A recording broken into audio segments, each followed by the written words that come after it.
नमस्ते, प्रणाम, जय समाजवाद। मैं डॉक्टर मनोज कुमार यादव, पूर्व प्रधान संगठन का जिला अध्यक्ष जौनपुर। 3 मार्च 2022 को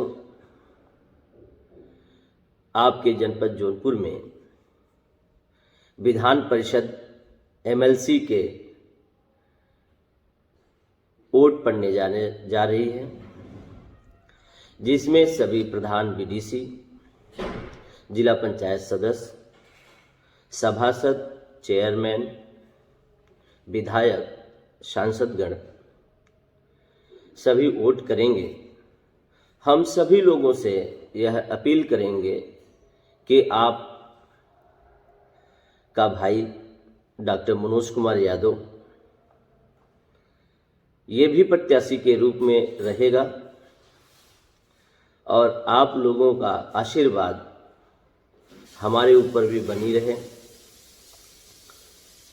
और साथियों, मेरा लड़ाई लड़ने का कोई बहुत बड़ा मकसद नहीं है। मेरा मकसद सिर्फ ये है कि मैं ज़मीन पे जो लड़ाई लड़ते चला आया, मैं प्रधान संगठन का जिला अध्यक्ष जनपद जौनपुर में विगत वर्ष रहा और जिसमें हमारी लड़ाई हमेशा समाज के प्रगति, गांव के विकास, गांव के सशक्तिकरण के लिए, गांव को सुंदर बनाने में, हमारे तालाब, रोड, चक्रोड, स्कूल, संसाधन, ये सारी चीज़ की लड़ाइयाँ हम लोग लड़ रहे थे, जिसमें छोटी छोटी सी लड़ाई रहा करती थी, जैसे विधवा, दिव्यांग और वृद्धा पेंशन का। हमारे कार्यकाल में मैंने बहुत लोगों का भी बनवाया, जिसमें बहुत हमारे ऐसे प्रधान साथी थे, लगातार संघर्ष करना पड़ा उनको और बहुत लोगों का नहीं बनवा पाए थे। मेरे साथ के जो प्रधान साथी हैं, दूसरी बार भी प्रधान इस बार भी हुए हैं 2021 वाले में, वो मेरे संघर्ष को जानते हैं कि मेरा संघर्ष और मेरी लड़ाई क्या थी। लगातार हमारी लड़ाई हमारे अपने अधिकार की, हमारी लड़ाई हमारे अपने विज़न की। जो विज़न हमारा ये था कि हमारे गांव में कई कई जगह पे जहाँ पे बिजली नहीं पहुँच पाई, कहीं कहीं ऐसे परिस्थिति थी जहाँ पे स्वच्छ जल पे पीने के लिए भी समस्याएं ज़्यादा उत्पन्न होती थी। हमारे यहाँ जो पहले के कुएं थे, उसके सुंदरीकरण की बात रहा करती थी। हमारे गाँव में इंटरलॉकिंग और जल जमाव और जल निकासी की भी समस्या बहुत ज़्यादा रहा करती थी। रोड हैं, रास्ते हैं और खेत खेत, खलिहान खलिहान चक्रोट है, नालियां हैं, सिंचाई को लेकर पानी की समस्याओं से हर तरह से ग्राम पंचायत में एक प्रधान जुड़ा भी रहता है और गांव की जो भी जनता है उनसे अपेक्षा भी करती है। उस अपेक्षाओं पर हम लोगों ने लगातार संघर्ष किया है। जनपद जौनपुर में बहुत हमारे ऐसे प्रधान साथियों को भी अधिकारियों, कर्मचारियों के द्वारा उनको परेशान भी किया गया और साथ साथ में उनको काम करने से भी रोका गया। और हमारे प्रधान साथी विवश होकर और उस गांव का विकास करने के लिए उन्होंने आगे पीछे कुछ न देखकर उन्होंने कहा कि अगर हमको गांव की जनता चुनी है तो हम अपने गांव की जनता के साथ कैसे खड़े उतरें, जिसके लिए बजट की बहुत ज़्यादा आवश्यकता होती है। और बजट भी बहुत गांव में बहुत कम है बजट। हम समझते हैं कि हर एक सरकार को ग्राम पंचायत के प्रति सोचना चाहिए और सशक्त और मजबूत बनाना चाहिए। उसी परिप्रेक्ष्य में हमारे क्षेत्र पंचायत के साथी आते हैं, बीडीसी साथी। चुनाव संघर्ष वो भी करते हैं और प्रधान से कम संघर्ष नहीं हो, अनवरत उनसे ज़्यादा भी संघर्ष होता है। और संघर्ष तब और बढ़ जाता है जब अपने गांव से 2-3 गांव और उनके बगल में उनके ग्राम पंचायत से अटैचमेंट होता है। तो अपने गांव में तो भाई ठीक है, मगर दूसरे गांव में संघर्ष उनको बहुत ज़्यादा करना पड़ता है। तो मेरे ख्याल से प्रधान से भी ज्यादा संघर्ष क्षेत्र पंचायत को भी करना पड़ता है, परंतु उनको मिलता क्या है? गांव की जनता उन पे भी विश्वास करती है कि आप भी कुछ काम करेंगे और आप भी कुछ करेंगे। पर मैं समझता हूं कि क्षेत्र पंचायत को कोई बजट नहीं है, सिर्फ एक तरीके से एक वोटर है, वो वोटर है प्रमुख बनाने के लिए, वो वोटर है एमएलसी बनाने के लिए। आज भी उनकी लड़ाई कोई लड़ता नहीं है, परंतु मैं कहता हूं कि ये बात सदन में, मैं जमीन पे यहां पे लड़ा डिस्ट्रिक्ट जौनपुर में, मगर मैं ये भी कह रहा हूं कि सदन में इसकी बात होनी चाहिए, ये रिकॉर्डेड बात होनी चाहिए कि आखिर प्रधान के साथ ऐसा क्यों किया जा रहा है, बीडीसी के साथ क्यों किया जा रहा है। मेरी मांग है कि हर एक बीडीसी साथियों को 1 साल में 5 लाख और 5 साल में 25 लाख रुपए का बजट दिया जाए, जिससे अपने वो भी क्षेत्र में काम कर सकें, उनको भी मानदेय दिया जाए, उनको भी संसाधन से चलने के लिए किया जाए, जैसे प्रधान को भी किया जाए, बस और ट्रेन में पास बनाया जाए। हमारी मांग शुरू से थी। और पूर्व के लोगों को भी पेंशन दिया जाए, थोड़ा दिया जाए परंतु दिया जाए। और किसी कारणवश प्रधान या बीडीसी अपने कार्यकाल में उनके साथ कोई दुर्घटना घट जाती है तो दुर्घटना के समय पर भी वो सरकारें ध्यान दें। अगर किसी सांसद या विधायक के साथ अगर घटना घटती है तो उनको सरकार जो है, जो भी मुहैया होती है वो सरकार के द्वारा मुहैया कराई जाती थी, उसी तरह से प्रधान और बीडीसी को भी मुहैया कराई जाए। हमारी मांग है कि हर एक प्रधान और बीडीसी को जिस तरीके से अगर कोई खतरा अगर महसूस होता है तो वो अपनी सुरक्षा के लिए एसपी और डीएम से अनुरोध करते हैं कि हमको सुरक्षा दी जाए। तो यदि अगर आप सुरक्षा नहीं दे सकते तो कम से कम उनको सख्त लाइसेंस देने का काम करें। हमारी मांग ये भी है। और मैं तो आज भी ये कहूंगा कि ऐसी मांगे किसी ने नहीं किया और ये मांग कोई अनुचित नहीं है, ये उचित मांग है। और सबकी एक अपनी एक गांव की जनता में अपनी एक हैसियत होती है। एक प्रधान की जो हैसियत है वो अपनी हैसियत है, एक बीडीसी की जो हैसियत है वो अपनी हैसियत है। और जनता उनको मतलब जानती है कि ये हमारे प्रधान है, ये हमारे बीडीसी हैं। अगर उनका सम्मान नहीं किया जाएगा तो आप किसका सम्मान करेंगे? गांव के अंतिम गरीब को जानने वाले यही नेता हैं। गांव की सारी समस्याओं से आपको फेस करने वाले यही हैं। और मैं तो हमेशा प्रधान के पक्षधर इसलिए हूं क्योंकि हर प्रधान साथी हमारा बहुत संघर्ष करता है अपने क्षेत्र में और अपने जनता के सामने रहता है। बहुत ऐसे लोग जो बड़े नेता हैं वो नहीं रहते, परंतु जो प्रधान है वो हमेशा अपने जो भी जनता है उससे फेस करता है। अगर इस परिस्थिति में यदि उनका सम्मान नहीं किया जाएगा तो फिर सोचो वो किसकी मदद करेंगे। इसलिए मेरी मांग है, मैं तो कहता हूं कि जो अभी प्रेजेंट के एमएलसी हैं वो बैठे और बात करें कि आपका जो बजट था वो बजट कहां कहां पेश किया आपने। 21 ब्लॉक मैंने टहला और 21 ब्लॉकों में मेरे ख्याल से इनका एक नल नहीं दिखी, एक इंटरलॉकिंग नहीं दिखा, एक सड़क नहीं दिखी जहां पे इनका शिलापट लगा हो प्रधान और बीडीसी और एमएलसी के नाम पर। पिछले के हमारे जो भी प्रधान और बीडीसी साथी हैं वो इनको वोट देकर अपने आप को ठगा महसूस किए कि नहीं इन्होंने मुझे ठग लिया।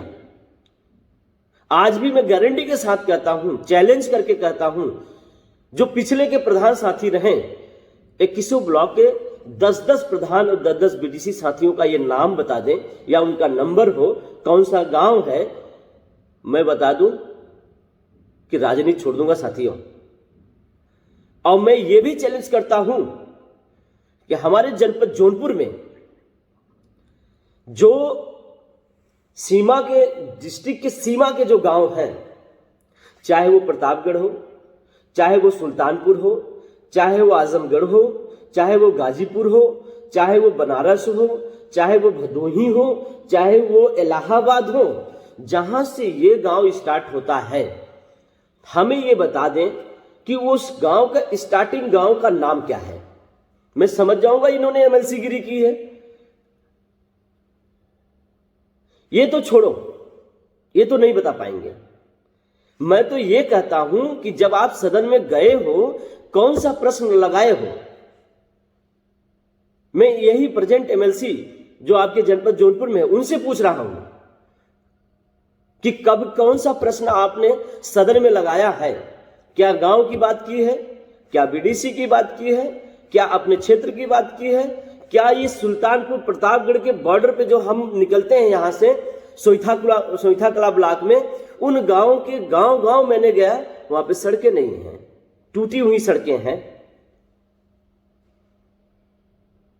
आपने क्या किया? जो आपको बजट मिला साल का 6 साल का बजट आप कहां लेके गए? वो बजट कहां गया? और फिर आप चुनाव लड़ने आ रहे हो, शेयर मार्केट बना के रखे हो प्रधान और बीडीसी को। आओगे, पुराना माल गया, नया माल आया। क्या समझे हो बीडीसी और प्रधान को? मैं कह रहा हूं साथियों, मैं एक किसान का बेटा हूं, मजदूर कस का बेटा हूं। मुझे उस दर्द को पता है और मैं वो जानता हूं कि हमारे प्रधान और बीडीसी साथियों की दर्द क्या है, तकलीफें क्या है। मैं कह रहा हूं साथियों, अब अगर ठगे गए तो अपने आप को जवाब नहीं दे पाओगे। और नए और पुराने बीडीसी साथियों से कोई कंपेयर मत करना आप, वो भी भाई है आपका। जो ठगा गया है वो आपका भाई है और आपको भी ठगने का काम करेंगे ये लोग। मैं आप लोग को इसलिए सचेत करता हूं, 6 साल बहुत बड़ा दिन नहीं होता, और 6 साल अगर बहुत बड़ा दिन नहीं होता तो आप अपने भाई को चुन के देख लीजिए। जनपद जौनपुर की तस्वीर बदली हुई नजर ना आए तो आप मुझे कहिएगा कि नहीं डॉक्टर तुमने क्या कहा था और आज तुमने क्या कर दिया। मगर आपका ये डॉक्टर मनोज यादव आपके साथ खड़ा रहेगा, आपके सुख दुख में खड़ा रहेगा, आपके संघर्षों की लड़ाई लड़ेगा, आपके अधिकारों की लड़ाई लड़ेगा। और इनके बस की नहीं है, इन्हें तो पता ही नहीं है पंचायती होती क्या है, इन्हें पता ही नहीं है 73वां एक्ट है क्या चीज। इन्हें तो ये भी नहीं पता है 95G के तहत जो प्रधान सस्पेंडेड किए जाते हैं उसकी प्रक्रिया क्या है। जब ये पता नहीं है तो ऐसे जनप्रतिनिधि का काम क्या है जनपद जौनपुर में? ऐसे जनप्रतिनिधियों का काम नहीं है हमारे जनपद जौनपुर में। ऐसे लोगों को हटाइए जो आपके अधिकार की लड़ाई नहीं लड़ते हैं, इनकी जरूरत नहीं है। मैं तो अभी भी कहता हूं, चैलेंज करता हूं कि यदि अगर इनसे आप पैरवी करा लो एसपी और डीएम से, तो एसपी और डीएम कहेगा कहां पे हो बताओ, तुम खुद आ जाओ। एक पैरवी बता दो किसी की हो इन लोगों ने। इनके रिकॉर्ड ही सही नहीं है, ये पैरवी क्या करेंगे? इसलिए मैं कहता हूं साथियों, मैं आपके बीच का साथी हूं। मैं आपके साथ बैठ भी सकता हूं, जमीन पे बैठ सकता हूं, कुर्सी पे खा सकता हूं आपके घरों में, और गले भी मिल सकता हूं आपसे। मगर ये नहीं कर सकते। ये इसलिए नहीं कर सकते, आपको उतने बराबरी का समझते ही नहीं है। ये फर्श पे रहने वाले लोग मिट्टी पे चलना नहीं जानते। इसलिए मैं कह रहा हूं साथियों, मैं चैलेंज के साथ कह रहा हूं कि अगर इनसे पूछा जाए, जहां पे मीटिंग करें ये, और पुराने साथी भी आ जाएं, अब बोल दें कि मेरा नाम क्या है, मैंने आपको वोट दिया था, जरा मुझे बता दीजिए मेरा नाम क्या है, मेरा नंबर क्या है, आपने मोबाइल में अपना हमारा नंबर सेव किया है क्या आपने? निकल जाएगा। तो चैलेंज करता हूं साथियों कि मैं बता रहा हूं कि राजनीति एक ऐसी चीज है कि आदमी इससे बढ़ता भी, इससे घटता भी है। मगर मैं राजनीति करने नहीं आ रहा हूं। मेरी केवल एक आवाज है कि मैं शुरू से यही लड़ा हूं कि मैं सदन में हमारे हक, हमारे अधिकार की बात कैसे पहुंचेगी। और इतिहास में पहली बार होगा अगर एक प्रधान और बीडीसी साथियों ने मन बनाकर एक ऐसे व्यक्ति को चुनकर अगर सदन भेज देंगे तो वो आवाज सुनिएगा। ये सदन में गए थे, इन्होंने आपसे वोट लिया था क्या? सदन में शपथ लेने से पहले जिन्होंने वोट किया था आपको संबोधन किया था क्या? मगर आपका ये भाई मौका मिला, उस सदन में एक एक साथियों का नाम लेकर संबोधन करूंगा, चाहे एक दिन बाद ही मुझे शपथ लेना पड़ा क्यों ना। पूरा उत्तर प्रदेश नहीं, पूरा देश सुनेगा आपको कि एक ऐसा गया है कि जो अपने लोगों का ख्याल करता है, अपने समाज का ख्याल करता है, अपनी जनता का ख्याल करता है और अपने जिले का ख्याल करता है। अगर आप विधान परिषद गए हो तो कम से कम बहस करो विकास पे, बहस करो अधिकार पे, बहस करो सम्मान पे। क्यों नहीं करते हो? या आता नहीं है? सिर्फ आप एमएलसी बनना चाहते हो, गाड़ी में विधायक लिखा के लेके चलना चाहते हो, तो इससे कुछ होने वाला नहीं है। होने वाला तब होगा जब आप लोगों के प्रति सचेत रहेंगे, लोगों के विकास के कार्य में लगे रहेंगे। 6 साल में मैं गारंटी के साथ कहता हूं साथियों, किसी के यहां मरनी करनी शादी विवाह में नहीं पहुंचेंगे। और किस गांव में किस तरह से किस जगह से रास्ता जाता है वो भी नहीं जानते, क्योंकि गांव तक तो गए नहीं। टेबल पॉलिटिक्स करने वाले लोग ग्राउंड पॉलिटिक्स कैसे करेंगे? क्योंकि इनके पास समय होता नहीं है और क्योंकि ये जाना चाहते भी नहीं है। इसलिए साथियों कहता हूं कि ऐसे लोगों को आप खदेड़ बेगिए।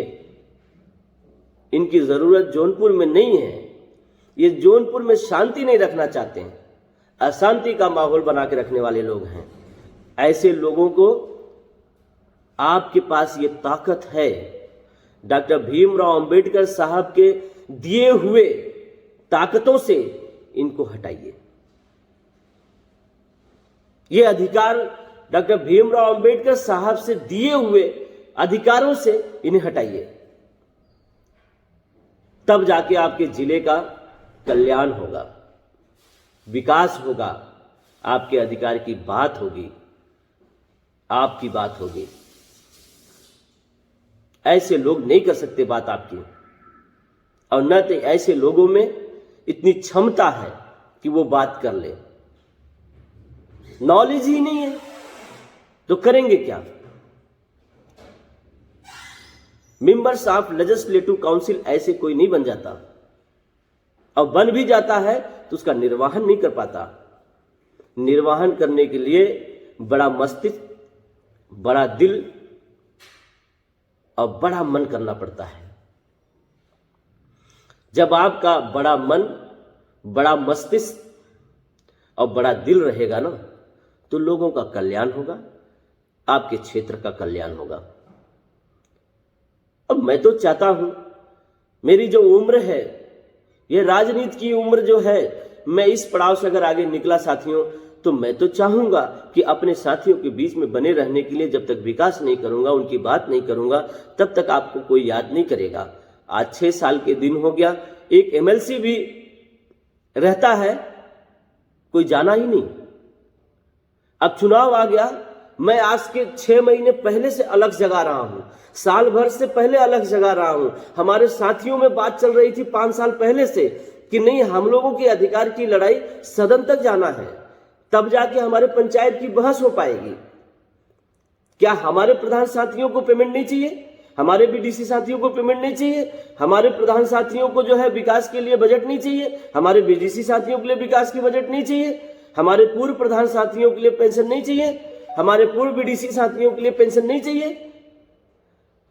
अरे गांव तो बहुत वंचित है विकास से। अगर कुछ हमारे क्षेत्र पंचायत साथियों को बजट दे दिया जाएगा तो हम ग्राम पंचायत के साथी, हमारे क्षेत्र पंचायत के साथी मिलकर अपने गांव का, अपने क्षेत्र का विकास करेंगे और हमारा गांव भी स्वस्थ, सशक्त और मजबूत होगा। कौन नहीं चाहता कि उनका गांव सुंदर और सशक्त न हो? इसलिए मैं साथियों कहना चाहता हूं आपसे कि आप ऐसे साथी को चुनिए जो साथी आपके सुख दुख में काम आए, आपके गांव के विकास में, आपकी जनता के साथ में कदम से कदम मिला के चल सके। मैं तो कह रहा हूं साथियों, यदि आपके एमएलसी के द्वारा नल मिलेगा तो मेरे प्रधान और बीडीसी साथी अपने घर नहीं लगवाएंगे। वो तो पहले कहेंगे कि हम अपने गांव के विकास में लगा दें, जिससे हमारे गांव की जनता जो मुझे वोट दी है उनका ये विश्वास रहे कि मैंने जिसको वोट दिया वो ईमानदारी से हमारे घर पे ये दिया है। अगर रोड और चक रोड बनेंगे तो हमारे गांव की जनता का ही नाम होगा।